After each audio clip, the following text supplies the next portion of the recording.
do with this. I need to turn it on just before they're going to speak, and then turn it off when they're done. If you keep it on, this reading background. Just let him.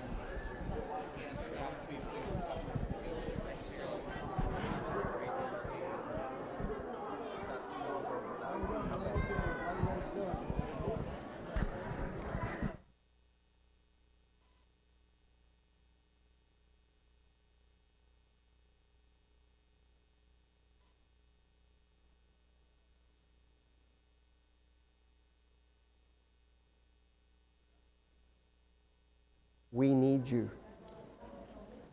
I'm being very serious. You're back. Welcome back. All right.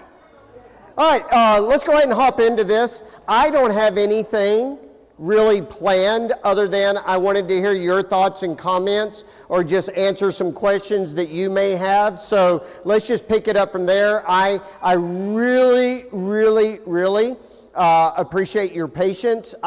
I actually caught myself, I know I was going a little long tonight. I am so sorry. Can I just say one thing? Y'all have a lot of kids.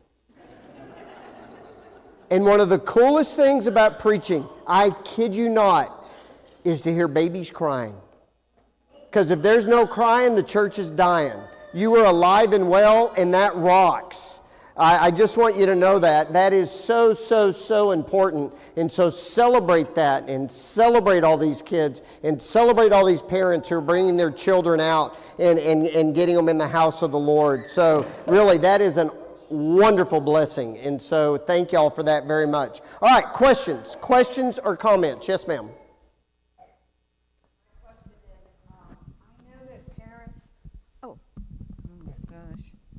I know that parents oftentimes get really overwhelmed, especially single parents, and they use TV as a time to be able to get things done.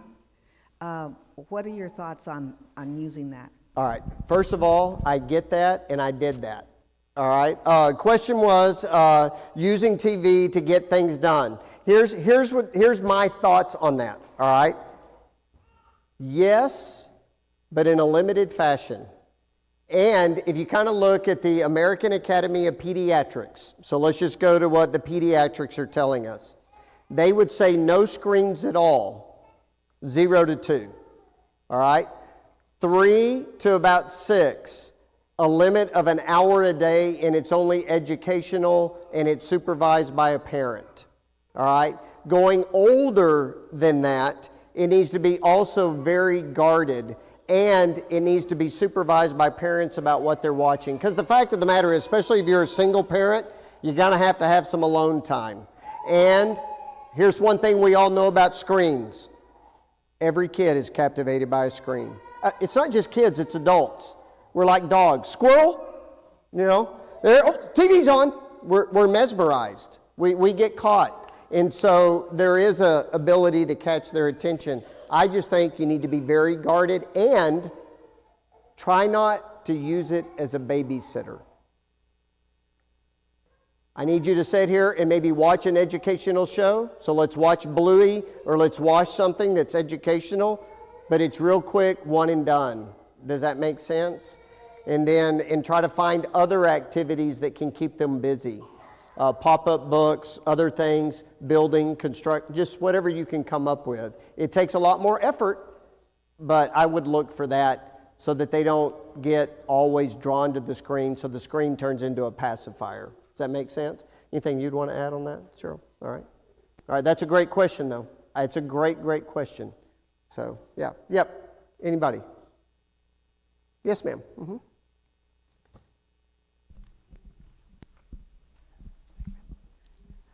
What are your thoughts on the culture of like online gaming in which teens use like headsets and microphones to talk to each other, and they'll claim it's their new social interaction?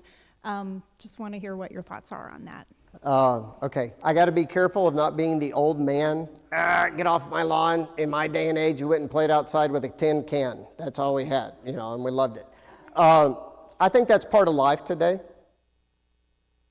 But there's two things I would do. Number one, it would be limited.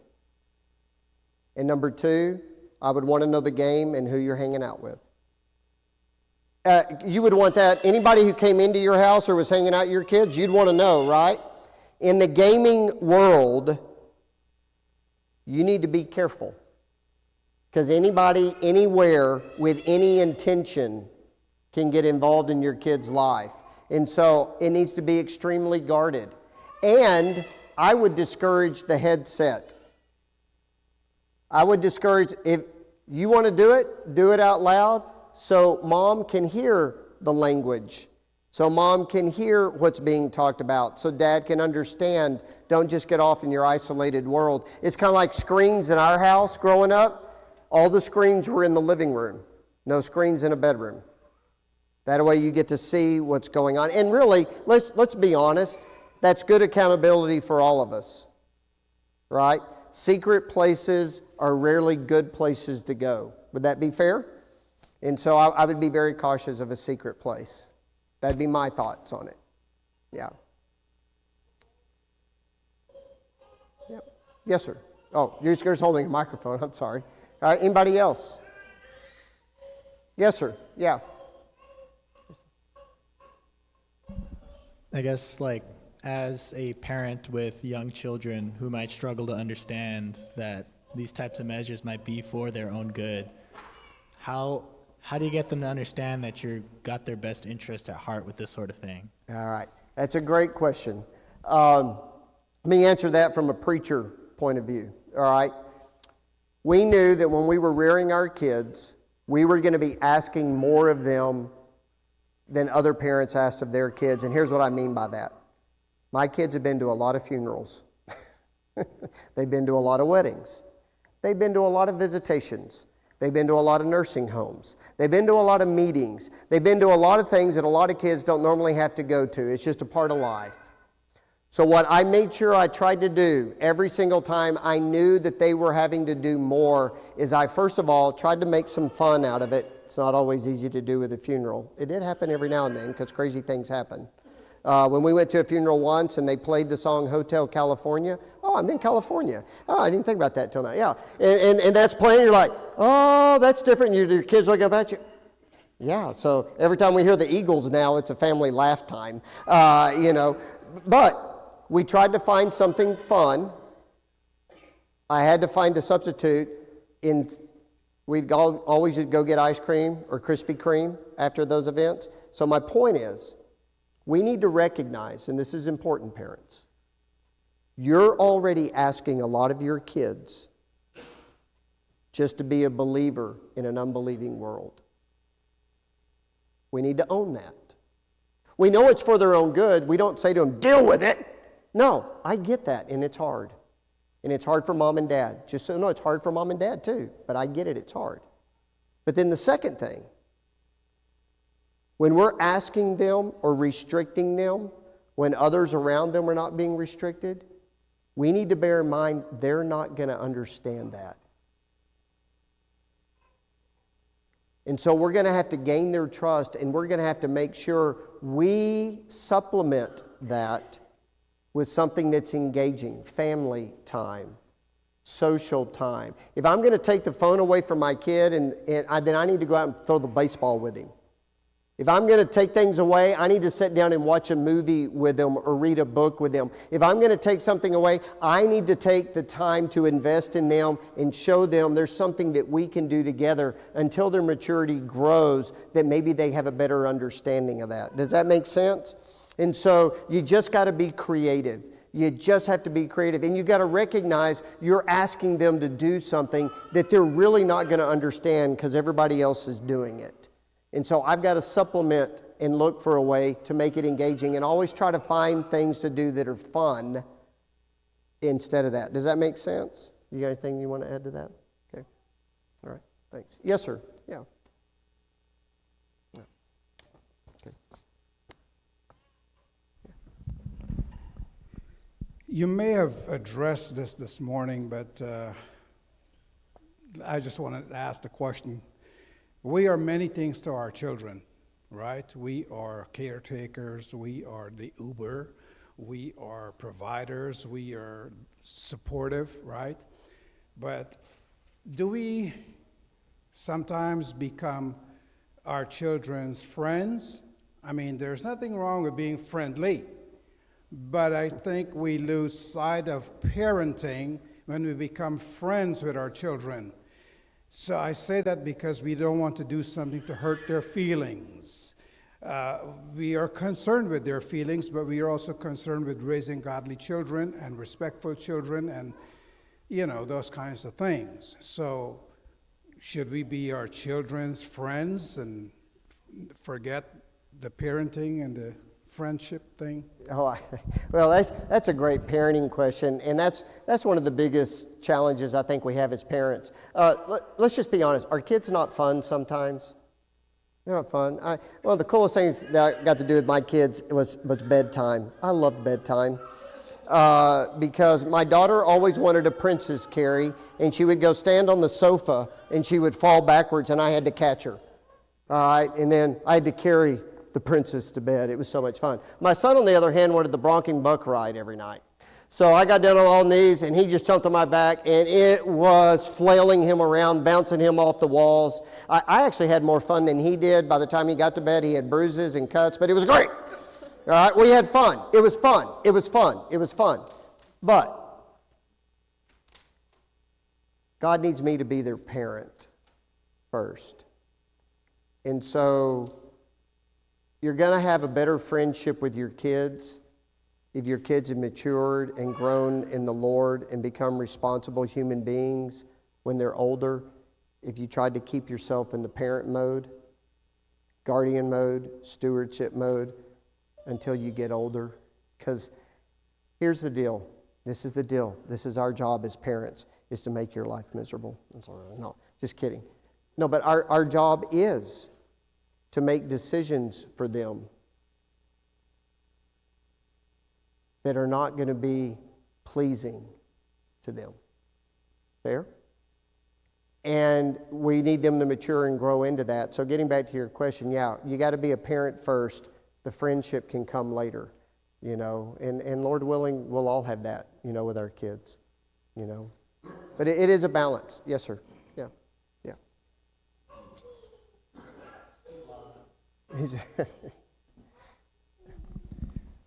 You mentioned that you had goals for your children, and you put them up on the screen, and you spoke a little bit about them. And some of them were academic, and some of them were physical, and you included sports in that. How did you balance going too far on the academic side and on the sports side, where it didn't affect their relationship with Christ? Oh, I mean, yeah. I understand they were Oh, no. homeschooled, so it was a little different than some of us who have public school kids, but still, I'm sure that there was a time where they had to dig down deep and choose between one Yeah. thing or the other, or at least seemed like it did. No, that's a great question. And just because we homeschooled, we lived in Florida, and Florida is really great for homeschooling parents because your kid could play football at the high school and take an English class at the community college and be homeschooled. I mean, it was a smorgasbord. It was just a buffet line. So our kids played. My son played basketball at a local academy. He got involved in the local football team playing for the middle school and things like that. And we went into every season with this in mind. Church comes first. Church comes first. I grew up in a day and age. It was so nice in the Lubbock, Texas community. They didn't schedule games even on Wednesday night. Only one time do I remember a game getting scheduled on Wednesday night. It was a rain-out game. It was a championship game. And my dad said, all right, you can decide. I said, well, I'm going to go to church. And that was the feeling then. And I remember that. Today's society is different. They just schedule everything travel ball. And I get it. You want your kid to learn sports. But we had a hard line. Okay, you're going to play on the football team, but we told the coach, you're leaving at 6:45. I didn't mind you wearing your pads into church. Of course, he didn't mind either. It's kind of cool. But nonetheless, you wear your pads into church. But the same thing you're not going to miss. You're not going to miss. So we kind of set those standards, and we had that understanding going into it. And if we knew we chose a team or a sport that would have some interference, we had that discussion ahead of time and even told the coach. That was our choices, because we wanted our kids to know that this came first. This just came first. So that was our choice as parents, and I don't regret it personally. Yes, sir. Same thing. If anything academically, a concert or anything opportunity, the church came first. And we were very selective in our academics. Our daughter, she got enrolled at the community college, dual enrollment. And we could not believe the literature.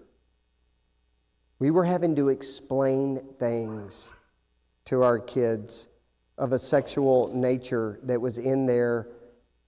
And I'm like, oh my word. So when my son got there, nope, you're going to take English at Florida College. You're going to take that class somewhere else. It's not going to happen there.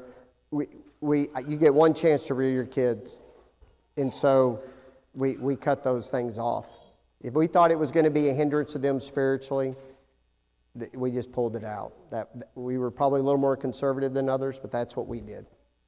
So does that answer your question? Yeah. Yes, sir. Yeah, in the back.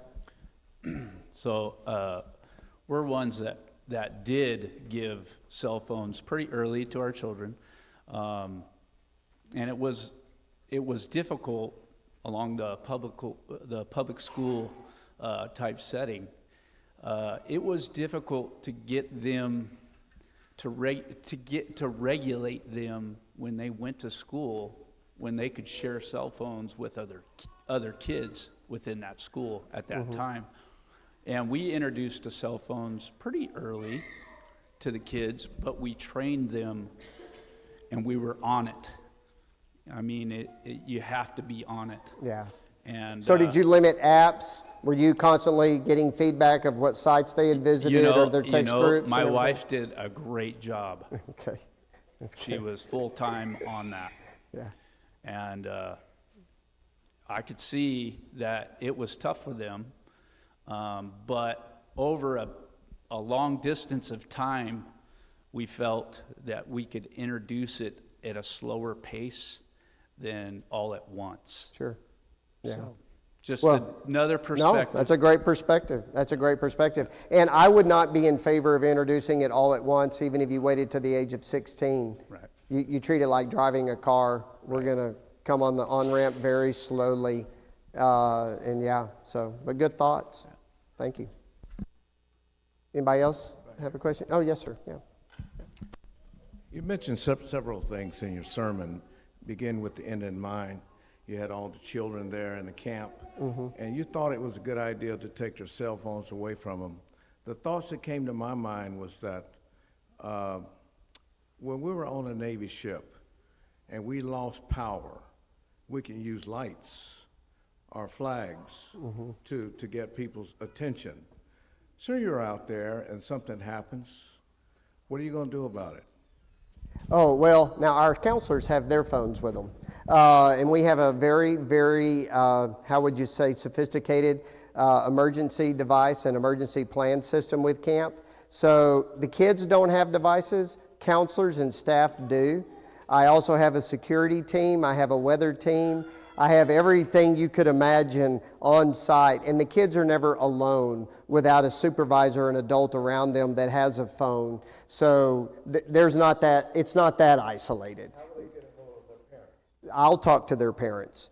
I'll talk to the parents. If we need to contact a parent at camp, I will contact the parent. And suppose the parents want to talk to the child. Then they got to come through me.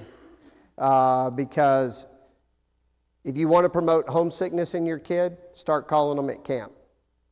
Your kids need a break from the device and their parents for a week. And so if they can come through me, and I give all the parents have my cell phone, they can call me anytime. They even have the counselor's number. They have communication. They're not totally cut off, but we're there. We're there with communication if needed. So that's a good question. So it's not that isolated. So yes, sir. Yeah. Is it on, John? Yeah. You mentioned the algorithm a little bit. And you said the algorithm feeds the watcher what they want. Right. what percentage of the algorithm do you think feeds them what they want versus what who knows who wants? You know what I mean? It's like, well, here's the thing, the way the advertiser wants, okay? So if I'm a male, all right, let's say I'm into golf, all right, so it's going to feed me golf. It's going to feed me stuff with golf. But it also knows I'm a male. So every now and then, whether it's in the search or it's in the flow of the social media as you're scrolling through, you'll get a different picture. Maybe it's a girl. Maybe it's an influencer. Maybe it's something else, to see if you bite on that. And if you do, then it's going to put that in the algorithm as well to keep throwing that up there to you. Does that make sense? And so it knows us. Trust me. They know you. It's kind of scary. They know you. And it's not like one person is sitting there. It's just the whole IP address. And it's able to log and to know, hey, this person stopped and looked at, it knows how long you stopped and looked at a picture. Oh, he was looking at those shoes. Oh, well, maybe he's interested in those shoes. Let me throw that out there to you. But it's always going to throw new stuff in there that it thinks may be attractive to you. That's why, guys, you got to be careful. Instagram girl is the gateway drug to pornography. Yeah. Yeah. Oh, easy. It'll throw it in there. Especially if it's something dramatic.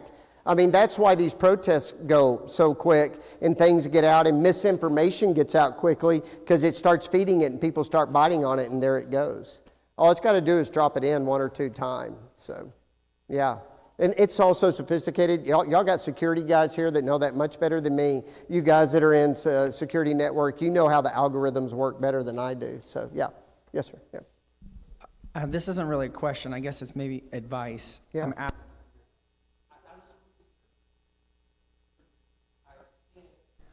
What I would call, and see, this is not a tactful way to say it, so that's what I'm kind of asking. Sure. The screen has made parents lazy. They're not parenting. Like, I listened to you talk right there about the way you put your kids to bed. That's not easy. You're tired at the end of the day. You did all your things, but you're still willing to put the work in. Or you say, we're going to put the screen down, we're going to go throw a ball around. See, you're still putting in the work. But see, that's the problem that I've seen as the school teacher. And I mean, I'm seeing 30 different kids all day long, every day. Yeah. And I know what their home life is like and what they're doing. And I know what parents putting in work, and I know what parents not putting in work. And the screen is really the thing that's really defeating that. Yeah. So I don't know how to say that, even to people that I might want to mentor or whatever. It's hard to say, hey, you're just being lazy. Being a good parent takes a lot of hard work, and you've got to put the work in if you want to turn out good kids. Yeah. No, I don't have any better way to say it than what you did. I wish I did. I will say this, though. Okay, all the parents. Are you pulling your hair out and you just feel like you're crazy all the time? Great, you're doing it right. That's it. If you're not pulling your hair out, if you're not feeling tired, if you're not feeling drained, if you're not feeling overwhelmed, then you're probably not doing it right, because that's part of it.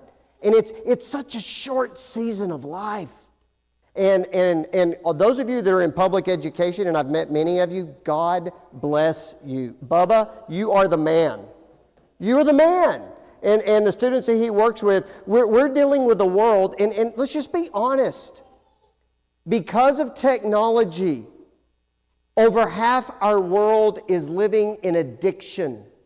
It's addiction.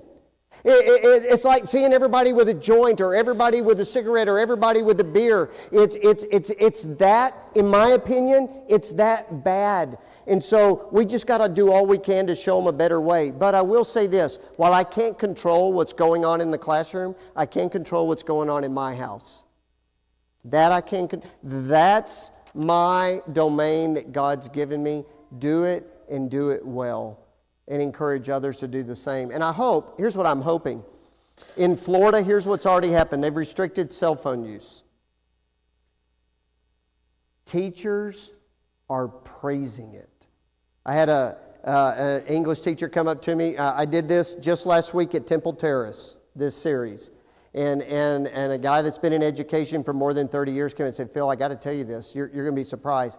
But it's amazing. The kids love it, and I'm already seeing great differences in their attitudes.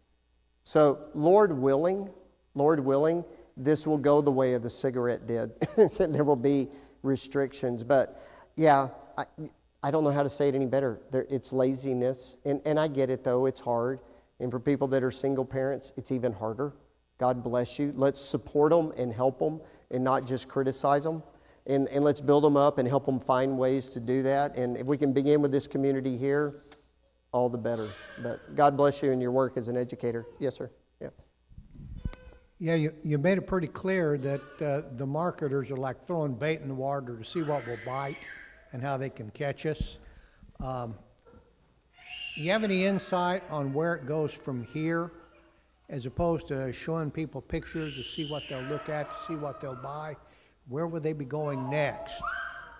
What are you talking about? If somebody starts looking at... Yeah, say you're on the computer or on your phone, and you look at something, so they start shooting pictures at you. Right. To try to get a hit. What will the next step be? Is there anything out there that's coming that we just really haven't foreseen yet that we have to be watching for? Oh, well, I'd say any and everything's coming at you. You're not going to know what's coming. But when it comes to pornography and those kinds of addictions, is that what you're talking about? It could be that or just almost anything. It's a wild, wild west out there in the digital world right now. And there's always going to be workarounds. Here, I will say this. I think sometimes as parents, we think, well, I can control this or I can lock them out. Nobody knows how to get around a lock around or a lockout better than a kid. They know how to use it better than us, and they'll find a way around it. We just have to be aware of that. But can I say this, though, about pornography real quick? All the men, all the boys, be careful. You need to be careful. And if you're dealing with pornography in any way, I'm pleading with you to humble yourself and go talk to your shepherds. The only way out of this is accountability and loving guidance. They will not shame you. They will not put you down. They will speak to you as loving shepherds. But you can't get out on your own. It's hard. And so you need help. And shepherds, I just want you to know, you need to be aware due to screens and the pervasive nature of it. It's highly likely, and this is according to statistics, the Barna Institute and others, 20% of your men and boys are looking at pornographic images on a regular basis. It's just so pervasive, and it's so secretive, and it's so easy to access today. So seek help. Humble yourself, please. Seek help. And be open to people coming and communicating with you about it. All right? Just thoughts. Yes, sir. Yeah. Yes, ma'am. So we are parents of a 10-year-old who dearly loves sleepovers, and we're more comfortable with them at our home. However, we have let her go to others. And my question is, when others are in our home and they have their cell phones, as a parent, is it an overstep to have rules about other children's cell phones in our home? I don't want them to not feel like they don't have access to their parents if they get scared or something at night or whatever, but I also don't want it just a free-for-all once we go to bed and then cell phones come out. So how do you tactfully deal with that with other parents or with even the kids who don't want to give up their cell phones? And this isn't a problem yet, but I can just kind of see Yeah. as they get older, and we have 2 girls, so I'm picturing many sleepovers and many things like that in the future. And just, like, is it an overstep to talk to other parents and say, hey, in our house we turn off phones at whatever, or do you have suggestions on that? I do, but do you want to answer that? Is that your hand up? Yeah, there's a few boys in here. They know their cell phones go on the counter at the end of the night. You shouldn't have any problem telling kids in your own house. It's no your cell house. phones. We're done. Even our house, you put them in a basket. Even when we'd have college kids over, high school kids over, we had a basket. Everything goes in the basket. Everybody lives by the same. It's my house. These are the rules. You'll survive. If parents don't like it, here, you know my address. Come get your kid. And that's not being ugly. But you don't need that here. You don't need that here. So I would not be afraid in any way to set your own boundaries. And these are the boundaries of our house. And treat it like camp. Trust me, the kids will be fine. If mom and dad need to get a hold of you, or if a kid needs to call, come through me. Come through me. We'll make that happen. You're not alone. Come through me. But I would not feel inhibited in any way in setting those kind of boundaries at our house. And I think it's imperative. I'll just say this. This is my thoughts on it, all right? All families should have a basket for phones. You're at home with your family. Be with your family. Be with your family. If there's a time that you need to get to it or get on it, you make it clear to everybody else, this is work related, this is something related, but be with your family. Don't be on your phone the whole time. Set some boundaries there. And our kids knew that. Screens were in the living room. That's just the way it was. Everything, if kids came over, all the phones were collected. And of course, being the camp director helped too. You were going to Mr. Phil's. He's got a personal feeling about phones. So I wouldn't feel scared. You have a follow-up, Jessica?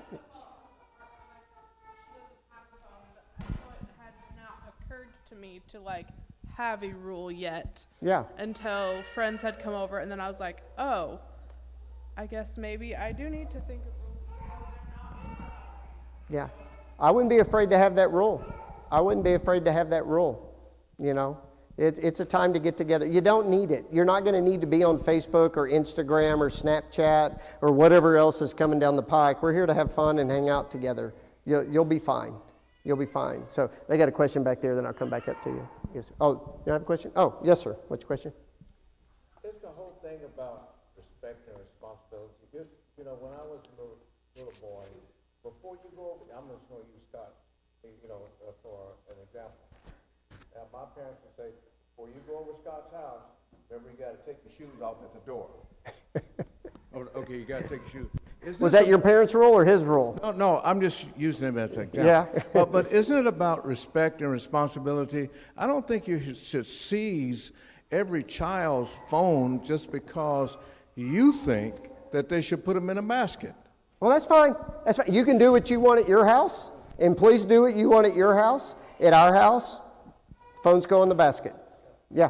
And everybody's got to make their own decision. So, hey, for just time's sake, I don't want to wear you out. We'll just take a couple more questions. I'll be here all week. So, if you want to talk about anything else, Cheryl, and please, these are just our opinions and our thoughts. All right? These are just our opinions and our thoughts on this. So, yes, ma'am. Yeah. This is a question probably for older teens.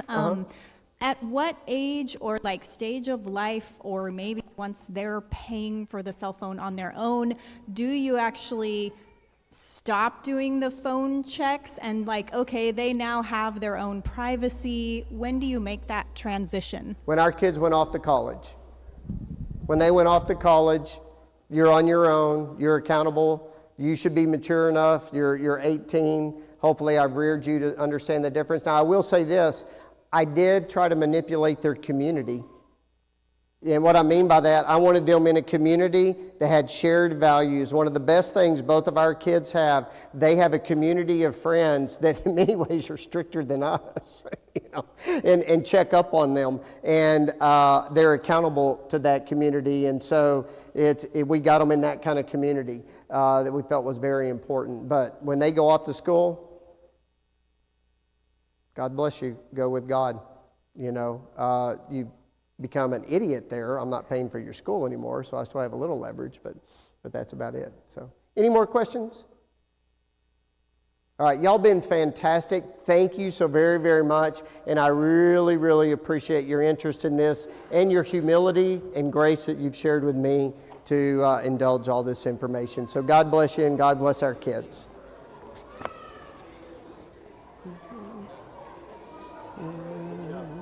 Thank you. Hey, thank y'all. Thank you.